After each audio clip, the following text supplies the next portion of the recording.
Your website is your business's online storefront, your sales tool, and often the first impression your customers have of you. But what if I told you there's one thing many websites are missing or aren't doing very well at? And that missing element is quietly costing you sales. Today, we're diving into what that missing piece might be and how adding it could transform your website into a high converting sales machine. So whether you're running an e-commerce store, whether you're a business coach or a service-based provider, this episode will help you identify what's holding you back and how to fix it. So let's get started. Welcome to the E-commerce Made Easy podcast. I'm your host, Carrie Saunders. When we started this business, all I had was a couch, a laptop, and a 9-month-old. My main goal? To help others. Now, with over 20 years in the e-commerce building industry and even more than that in web development, I have seen a lot. I love breaking down the hard tech into easily understandable bits to help others be successful in their online business. Whether you're a seasoned e-commerce veteran or just starting out, you've come to the right place. So sit back, relax, and let's dive into the world of e-commerce together. Welcome back to the E-commerce Made Easy podcast. Today, we're focusing on one of the biggest questions website owners ask us. Why aren't my visitors converting? You might have great products, you might have excellent services, or an incredible content on your website, but if you're missing this one crucial element, you're leaving money on the table. So what is it? It's actually one of the core topics we talk about in our Converting Website course. And that one thing is a clear and compelling call to action and making sure you have these CTAs on your website appropriately and in the proper places.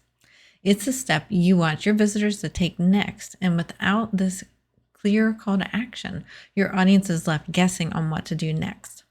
And when visitors don't know what to do, they basically do nothing. When we're on the web and the internet, we kind of want to be told what to do next.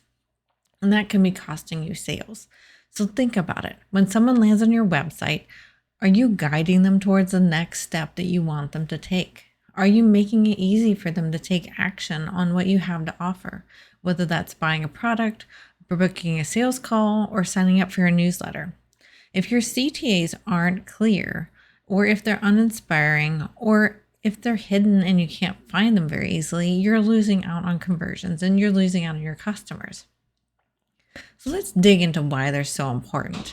They are there to help guide your visitors. Your audience needs direction, and a strong call to action tells them exactly what to do next, removing any confusion and hesitation from the buyer. Think about it. People coming to your website may not be familiar with you or your website, so they may not know what you have to offer, what you might be able to have them do next, and making this clear helps guide your visitors.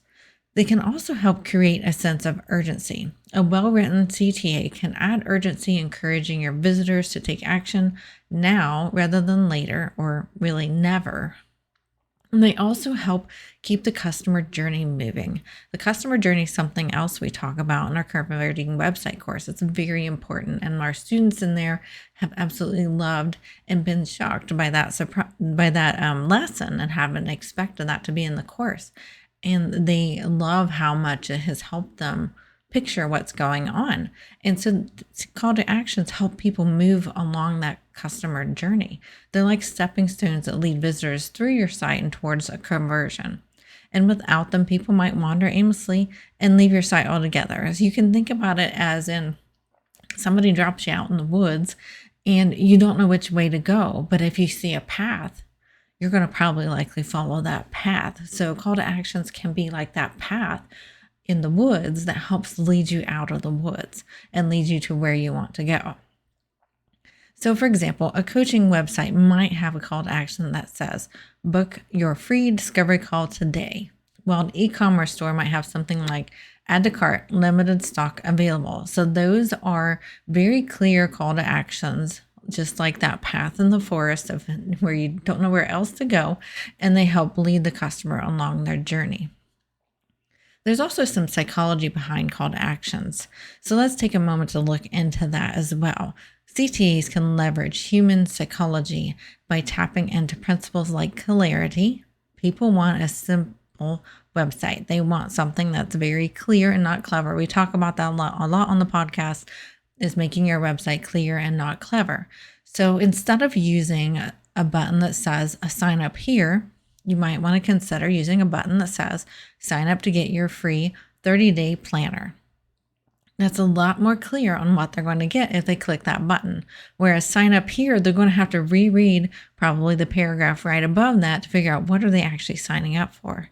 So when we put those keywords in the button, that helps them understand exactly what they're signing up for right away without hesitation, without question. We can also put some fear of missing out in our call to action buttons to create some urgency.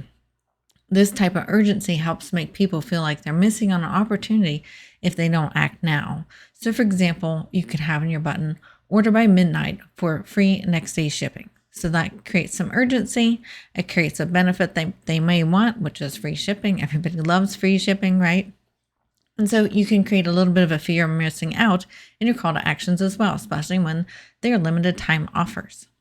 Also, social proof. Adding trust elements near your call to action helps reassure visitors that others have benefited from taking the same action. So mixing in some social proof near your call to actions can be very helpful. So pairing a call to action with testimonial like, I've seen incredible results in just 2 weeks, can really boost your conversions near that call to action button. So having that near it can really, really help. So understanding these psychological triggers can also help up-level your call to action buttons and make sure that they're not only just functional, but they're irresistible.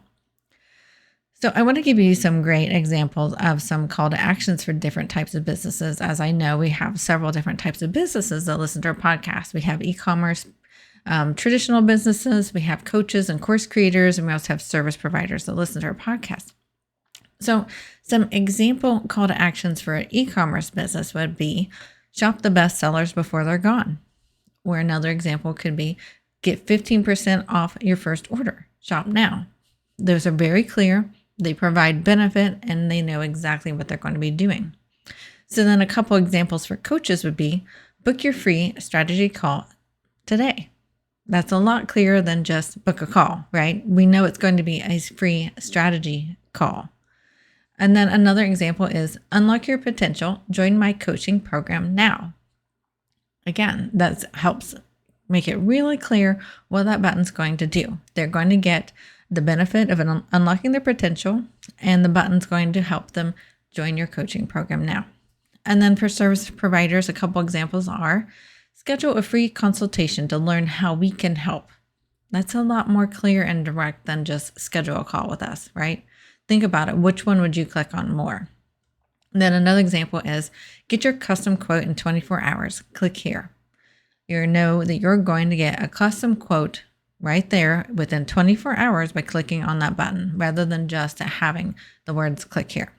So when we tailor our call to actions to our audience's needs in your business goals, you make it easier for visitors to take action and to know what action they're actually going to be receiving and taking with that button. So there's a few common mistakes that call to actions can have when we're placing them on our website. And I want to make sure that we go over those briefly, some of the common ones, and we go into more detail in our converting website course as well.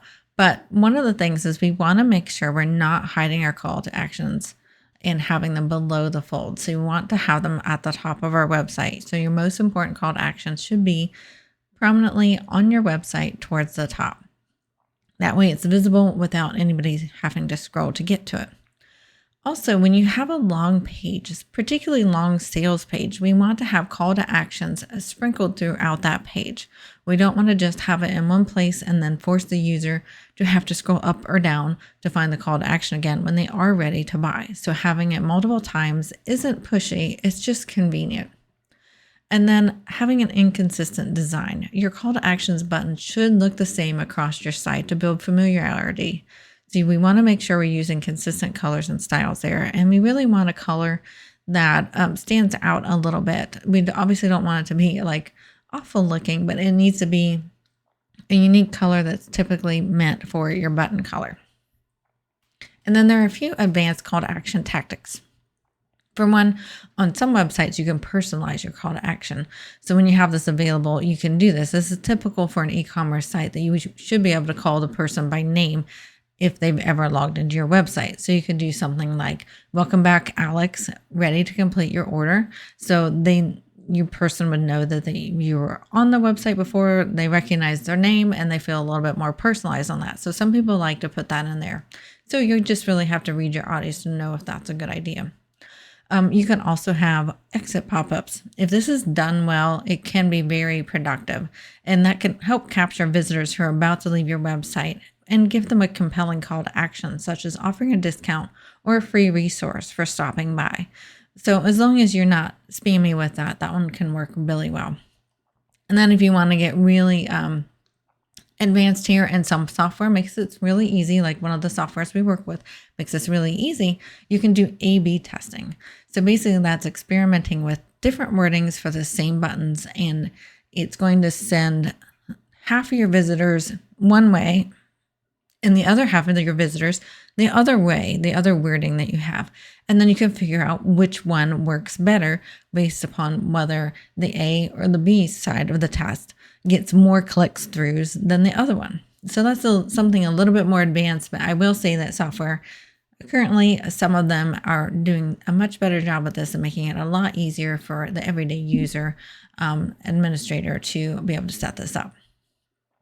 All right, so let's go over what we talked about in this episode. So the one thing that your website might be missing is a clear and compelling call to action. We talked about some examples on how to make it more clear and make it not clever, but more clear, and also like where to place them and how they can create urgency and how you can drive conversions with them. And we want to avoid vague language and overwhelming options too.